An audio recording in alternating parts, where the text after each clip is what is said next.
Hello and welcome back to Gary Grigsby's War in the East 2. Apparently my thing didn't start recording, and so I've already played half of turn 7. I apologize for that. Quick recap. The air did nothing. I didn't even fly missions, and neither did the Soviets, so not much happened there. All that I've done on the ground so far is just clean up this pocket, which, although it's satisfying, is not really all that interesting, so I don't feel like you missed that much. I mean, there were a couple interesting maneuvers, so I can show where the battles took place.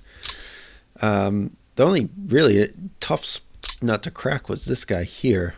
I did try to hit him with the 8th Panzer's 1st Regiment, which did not go so well. Ended up losing 7 tanks and 182 men, so that was less than optimal. Otherwise, everything I hit it once with a quick attack.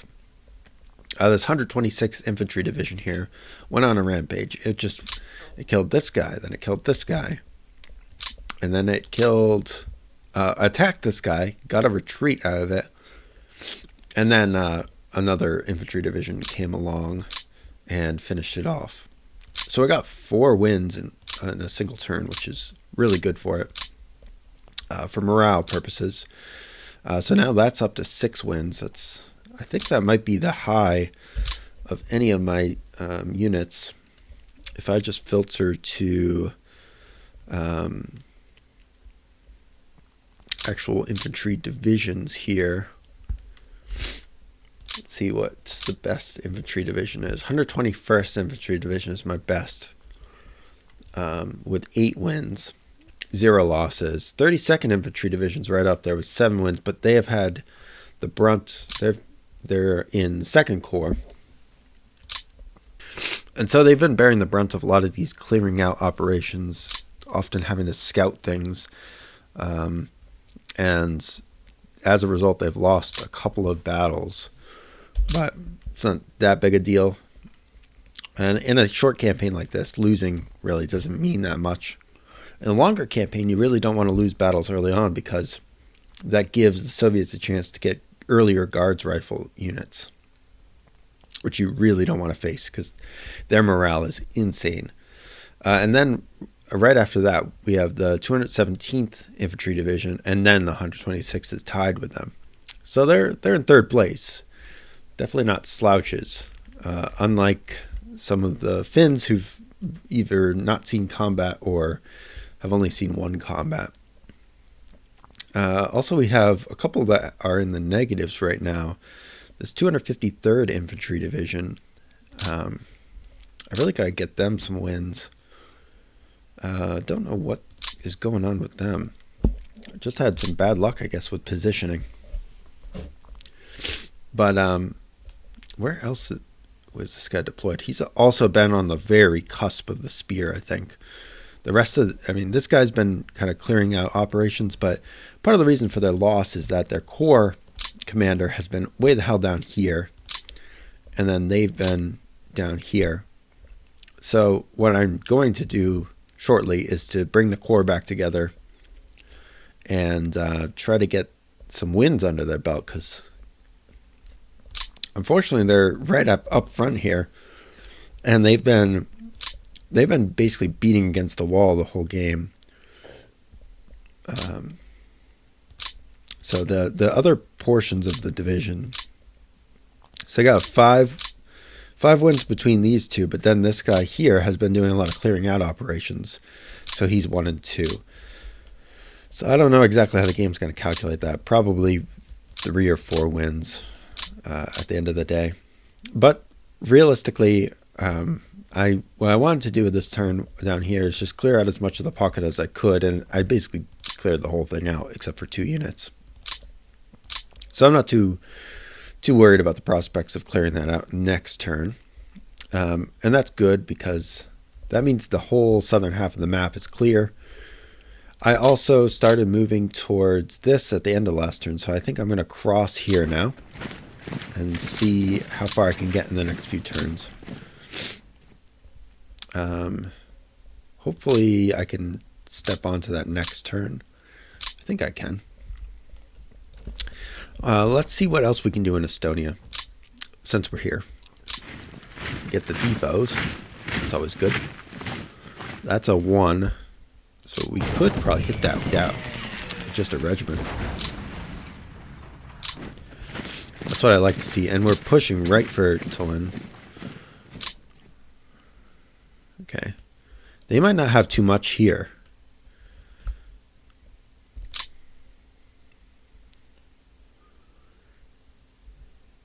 I mean, the important thing is I want to cut them off this turn. If I can. So I want to put a regiment here. And then... So a regiment to the left. That'll knock that guy back a little bit further. And then I'll put 1 division on one side. Again, not really trying to take it this turn necessarily. Just trying to get into position to take it.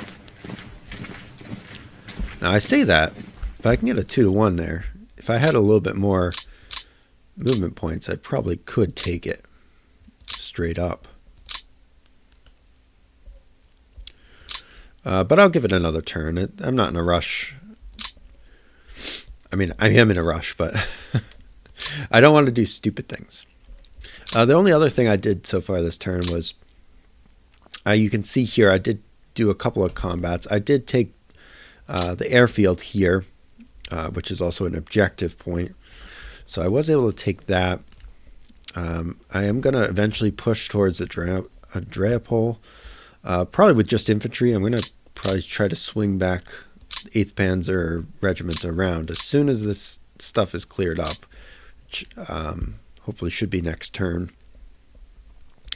And then with my refreshed Panzer divisions, I should be able to push straight through to get some progress. Now this guy's been going to 41st Panzer, which, if memory serves, is still back here. So I do need to move up 41st Panzer. 10th Corps. 10th Corps is very important here. And so is Van Manstein. I'm almost tempted to repair this rail. I mean, there's a lot to repair on this side to get a connection over here. And I don't see what I'm going to get from it. That's the thing. So I think instead what I'm going to do is try to get this rail line repaired first. So let's just repair all the connections around here.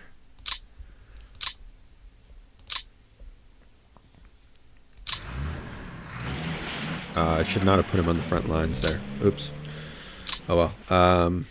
Maybe I can make some space for him. Doubtful. Totenkopf maybe. Yeah, that should do it. Okay. That was actually a good attack, because that gives me a 1 hex of breathing room there, which I think is all I might have needed. So then I can hit that. And that really starts to unlock the line here. Oh, I can actually encircle this. Yeah. Beautiful. A nice little 1 hex isolation. Yeah, that's really beautiful. Because now I have this nice fresh 96th Infantry Division. And next turn they can pop that. It's not like they can cross the river here with 5.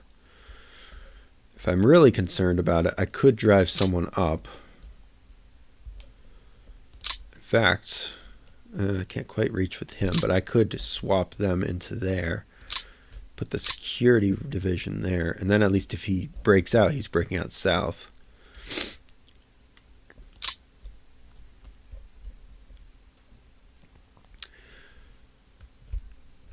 Yeah, I think that's what I'll do next turn, maybe.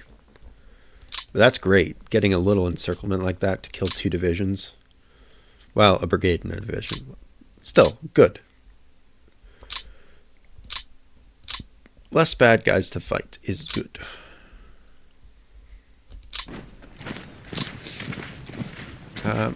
I'm kind of just aimlessly pushing here. I don't know if there's any real enemies to speak of. But I'm going to do it, I guess. I mean, no point in not doing it. I just want to move this guy back over here.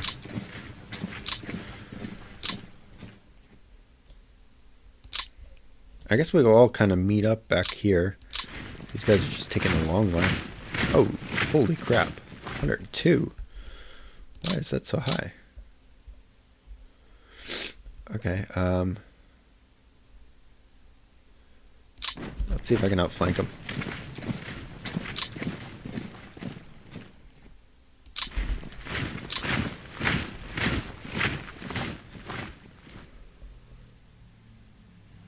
I do kind of want to leave something like a security division here just to guard the door.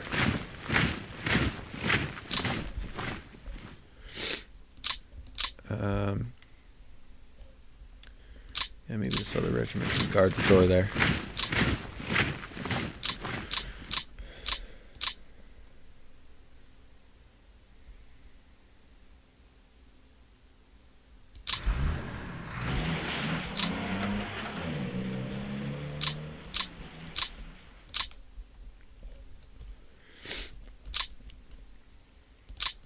I mean, he's not going to be able to stay there for very long anyway. Because once I clear this hex, I should be able to get to here and cut that off. So it's not like they're going to stay there for very long. They're definitely not pushing out of that. Or if they do, it's really dumb and would be very good for me. Alright, so otherwise this is looking good. Alright, so it is turn 7. We only have a few more turns to go before we start losing our units. Turn 8 we lose security divisions. 27, 281, 285. So we lose all these security divisions, which kind of sucks because I do have them in an important spot, but not the worst thing in the world. So we lose that command. Not a big deal. Turn 9, though, we start losing panzer divisions. We lose 12th Panzer, 20th Motorized. And then the turn after that, we lose even more. We lose the entire motorized corps here, 39th Motorized. And then we lose 18th Motorized Division, Flammenpanzer Battalion, some artillery, all this good stuff. Oh, I'm sorry. We get that stuff. Where do we lose the motorized corps? Oh, okay. Turn 13, 14. So we still have a while. Okay. Actually, I feel a lot better. I thought these were losses. I thought we lose those. But no, we are gaining a ton. So we're gaining a panzer division, a motorized division, 2 motorized divisions, an infantry division. Like, we're getting a lot of stuff the next few turns. So things are looking up. So, and I think we're in good position to swap them in and swap all our old stuff out. We have these 3 divisions that we still need to move. Unfortunately, we still don't have rail connections. That's the real pain in the ass. Well, we might as well fix the rail up to there. That just helps our supply situation on the front line here. Because my main concern is getting this front line moving upwards and onwards. Maybe I even let these guys sit for another turn. So what is nearby? 18th Army? Let's just reassign them all to the 18th Army. Just for a turn or two. And then they will be my kind of strategic reserve. This guy now has nothing under him. I don't know if that matters or not.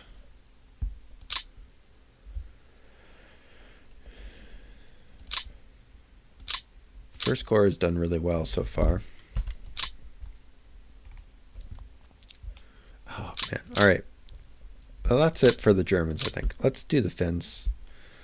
All right, we finally got that. They had to besiege it for a while. That's always a pain in the butt.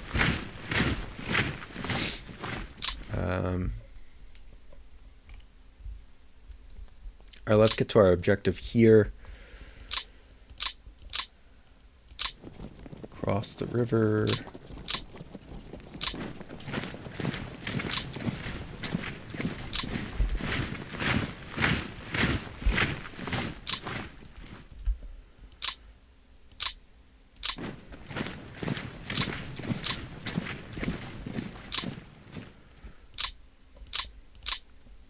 Let's see. I need more small units on this front, honestly. That's the biggest problem here.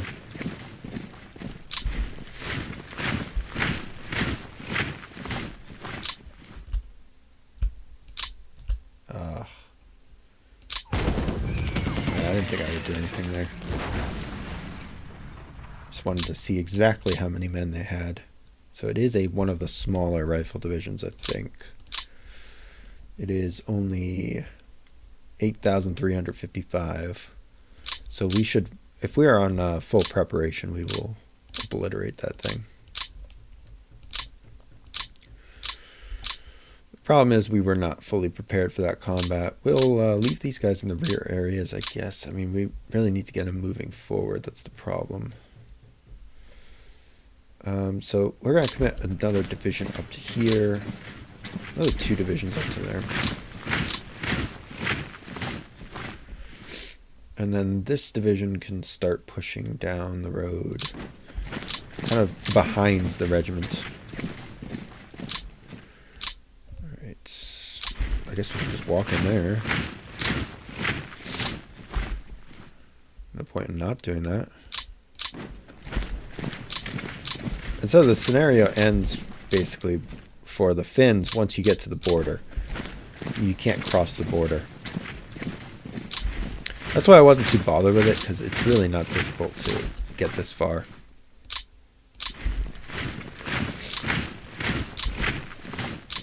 Honestly, the Finnish part of this campaign is, while it's interesting, it is not that impactful because the 2 flanks don't connect. So like it is hard to get. It's hard to get to this one, but only because it's tedious. It's not that you're facing a lot of enemies. The bulk of this campaign is still Army Group North against, 2 fronts, 2 Soviet fronts. The northern part of this campaign is really kind of a sideshow. So I do like that it's there, but I think a lot of people will bring this up in like the forums and stuff. Is like, why isn't Finland in that bill?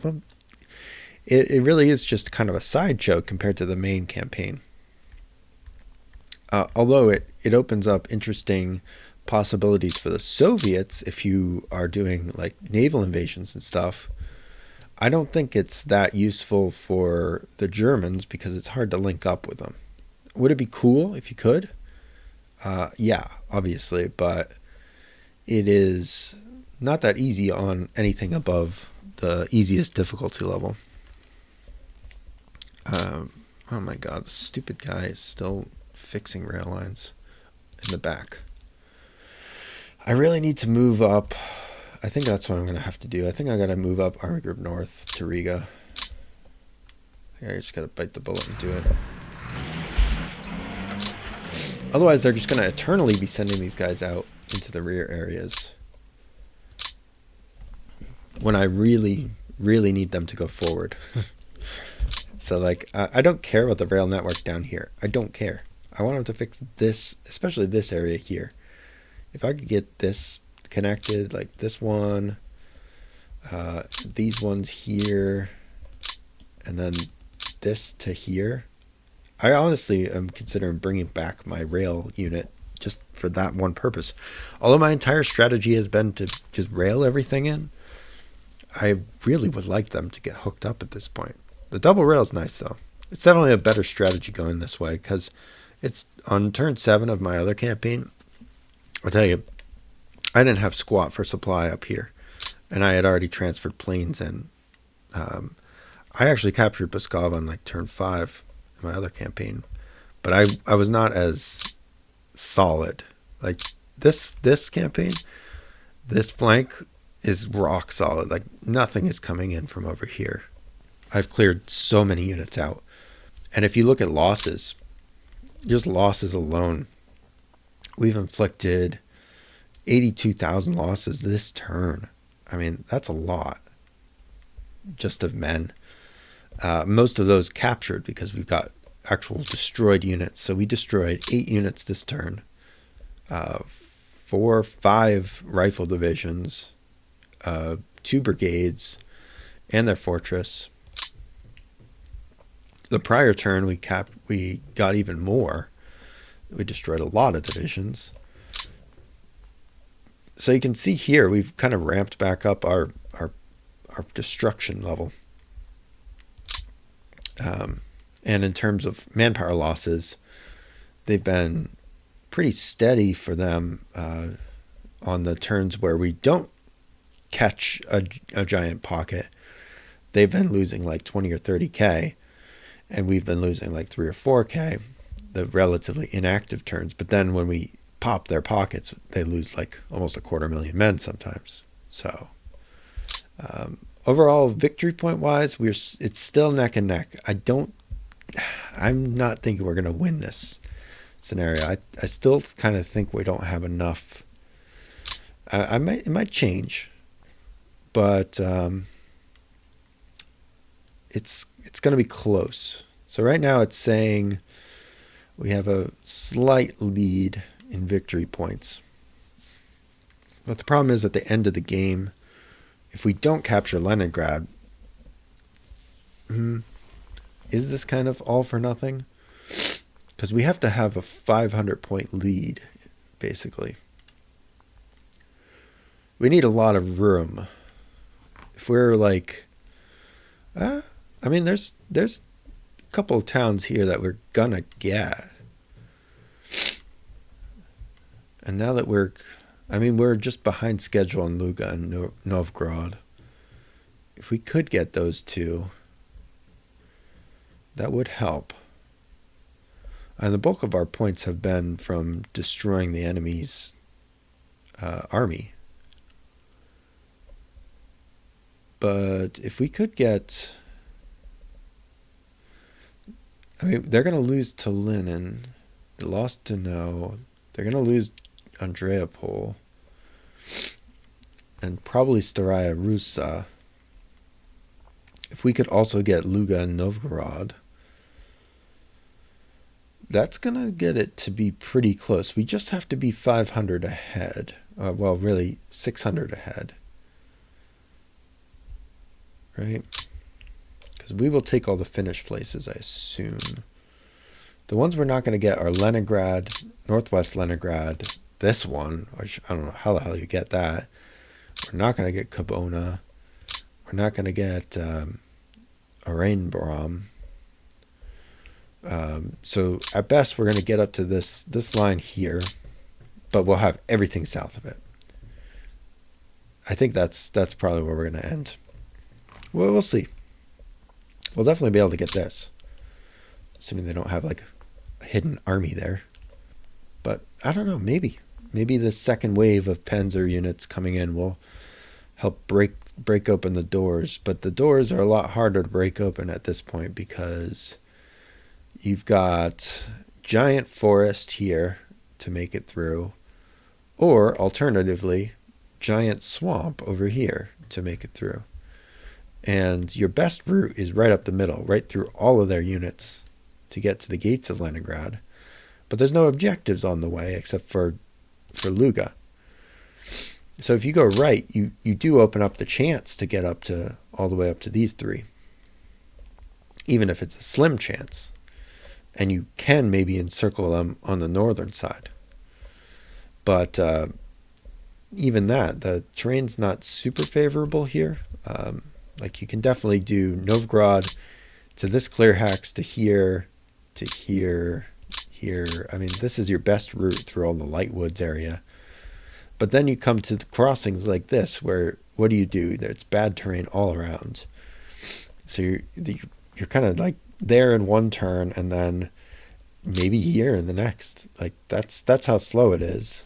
So it's going to take you just from this point probably 2 or 3 turns to make it up to the victory points, and that's assuming there's literally 0 resistance. Which there very well might be 0 resistance at that point. I don't know. But anyway, we'll find that out next time. See ya.